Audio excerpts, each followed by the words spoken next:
Hello everyone, welcome back to Asia math on percentage का previous year question series चल रहा है। ये कब आया था? एसएससी सीजीएल 6 जून 2019 में पूछे गए थे। The income of A is 50% more than that of B. If the income of A increased by 40% and the income of B is increased by 90%, then the percentage increase in their combined income will B.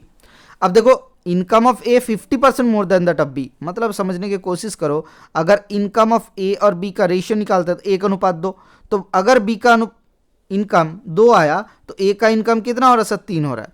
तो इसको एक काम करो, इसको थोड़ा सा unit बड़ा ले लो, मतलब इसको ले लेते हैं 300, इसको ले लेते हैं 200। तो इनकम ऑफ ए 300 पकड़े, इनकम ऑफ बी 200 पकड़े। कैसे 300-200 आया?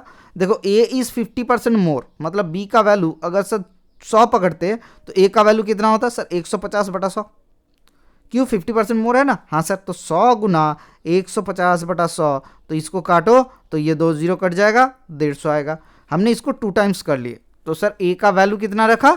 300 एंड बी का वैल्यू 200। ठीक है, अब समझो, the income of A is increase by 40%। अब सर 300 का 40% क्या होता है सर? 4/10 कर लो सर, 0 कट जाएगा, 4×3=12, 120 इंक्रीज हो रहा है। तो अभी कितना हुआ सर? इंक्रीज हुआ इसका 120।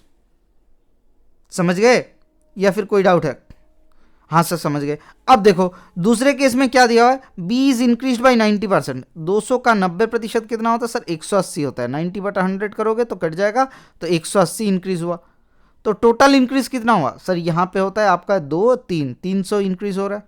किसके ऊपर हो रहा है सर? 500 पहले था, ये इनिशियल 500 था, तो 300 इंक्रीज हो रहा है 500 के ऊपर, मतलब कितना प्रतिशत सर? 3/5 बराबर 60% हो जाएगा। Option number C is the correct answer. Clear?